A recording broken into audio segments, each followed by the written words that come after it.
Foolio got backdoored. It's 100% official now. Body cams show the moment of the police arresting 3 people in connection with the unaliving of Foolio. These are 3 people that they arrested. One of the people was a Jacksonville rapper named Gutta J. And the police confirmed that the people that unalived Foolio is affiliated with Young and Ace group ATK. But Jacksonville police said they don't have an investigation on Young and Ace at the moment, but they are closely monitoring him every time he's in the city. This the proof Foolio got backdoored. Watch the females you hang around. The woman that was allegedly celebrating with Foolio on his birthday is one of the people charged with unaliving him. And they said she supposedly dropped the load to the people that unalived Foolio. If you look closely, you can see she's one of the women inside the video that Foolio recorded. But if you're trying to make bread without working a job, check out my bio and you can run a moolah through your phone.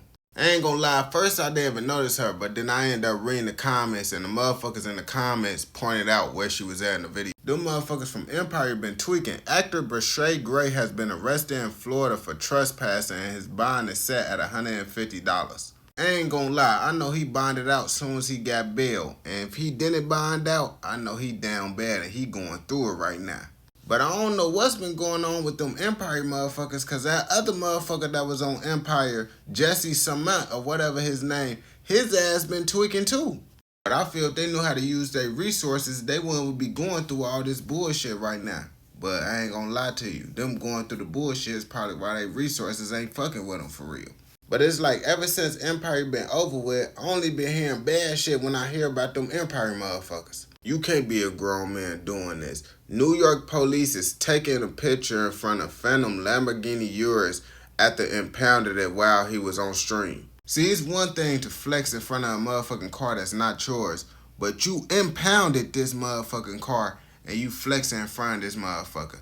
Like, come on now, y'all already bogus as hell for impounding his shit. And then you flex in front of his shit, I ain't gonna cap. I would have been blue as hell, I ain't gonna lie to you. And I don't understand the point of flexing in front of motherfuckers' cars. Like, it's not yours. Everybody know it's not yours, so you ain't gonna get no cool points from taking a picture in front of another motherfucking car. Now, if you a kid or a teenager, you could get a pass for doing that. But ain't no grown man finna get cool points for taking a picture in front of another grown man car acting like they cool.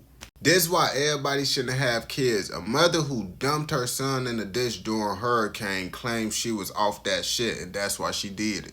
And if she paid for a lawyer, I know he punching the air right now because she literally admitted to doing everything. She said she unalived one of her sons and she abandoned another one of her sons. Now the son she unalived was 4 years old and the son that she abandoned was only 1 year old. Now they found her in Mississippi and they ended up sending her back to Louisiana. And that's when she admitted to doing everything she did. But her excuse was she was high off that shit, so that's why she did it. But that's not a good enough excuse right there. I ain't gonna cap. It's no excuse for you to give when you unalive your kid and abandon your 1-year-old kid. It's a messed up world when parents gotta accept the fact that their kid gonna get unalived at an early age. The mother of a 19-year-old boy who was shot twice in the back of his head by his cousin old friend admit that she knew her son was a killer and made a lot of mothers cry. Y'all can pause and read what she said, but she basically said that she raised her son right and he still decided to do wrong, but he really was putting in work in the streets and he made lots of parents cry. Basically meaning he unalived some motherfuckers and she knew about that shit. But I feel certain things you shouldn't say on the internet because if 12 really wanted to, they could say she was trying to help him unalive motherfuckers just because she knew what her son was doing. She didn't do anything to report him. But I don't think 12 gonna put any of her son's crimes onto her. But I feel like she just shouldn't have even said that shit because they could put her in association just by her saying this shit. How is he even still a police officer? Audio recording reveals that Deputy Sean Grayson was previously reprimanded for making false reports prior to the fatal shooting of Sonia Massey. So basically, y'all knew this man was not a good officer and y'all still allowed him to be an officer. That shit crazy as hell. That's why I say y'all should not trust the police, try to work with the police because they be allowing any types of motherfuckers to become the police. I ain't gonna lie, Sonya would probably still be alive if they didn't let this motherfucker become a police officer. I ain't gonna lie to you because once you know motherfuckers doing some messed up shit, you shouldn't have allowed them to be doing those type of jobs. Like certain jobs cannot have certain type of people. The team that was charged with unaliving PNB Rock was deemed incompetent to stand in trial in the LA court by a judge. All I'ma say is he played his role overly good because everybody know his ass not incompetent for real. His ass just didn't want to get a harsh charge, so you know they go easy on you if you consider it incompetent. But they whole family is going through it because they also charging the father and the stepmother as well with accessory. But what do y'all think on this? Do y'all think he actually incompetent or y'all think he just playing that role good as hell? And these streamers began finesse. Quavo was allegedly paid $300K to come to Vitaly's stream, but he ended up ghosting his ass. And I already know Vitaly is not a streamer, he a YouTuber, but his ass got finesse while doing streaming, so he a streamer right now. But I ain't gonna cap to you, he not even the first motherfucker this happened to. Aiden Ross got finessed a couple times by these motherfucking rappers. They just need to stop trying to do business with these rappers, cause as they can see, they is not good people to do business with.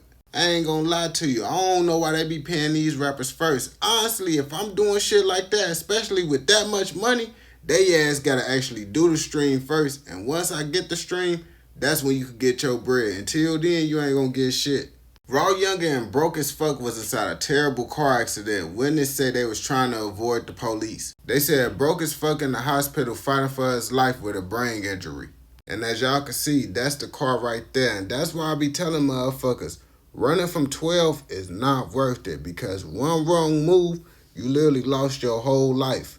Now some motherfuckers might feel like, oh, if they go to jail, they lost their life. But let's be real. Most of the time, y'all getting locked up for some shit where y'all gonna spend a good minute in jail, but you ain't gonna spend your whole life in jail unless you out here getting charged with bodies and shit. But lots of motherfuckers just be running from 12 because they got pipes and shit on them. And I feel like running from 12 because you got a pipe on you is not a good enough reason to run away from 12, you feel me? But at the same time, I don't know what the fuck they had going on. They could have been on the run for 2 bodies and shit. And if that's the case, I understand. Because if you go to jail, you cooked. But I don't think that's the case with them. I don't know for sure, but I'm assuming because this how it be with most motherfuckers. They had a whole bunch of pipes on them and they wasn't trying to go to jail, so they end up doing a dash. This fucked up a 29-year-old man who survived a 244-day coma in 2017 get unalived after being hit by a pickup truck. And it's crazy because when he ended up getting put into a coma, it was because of car accident as well. On July 17, 2017, he was on his way to a gym on his motorcycle when he was involved in a collision with a car. This incident left him unconscious. And that's when they end up transporting him to the hospital and they end up saying he was in a coma due to the accident.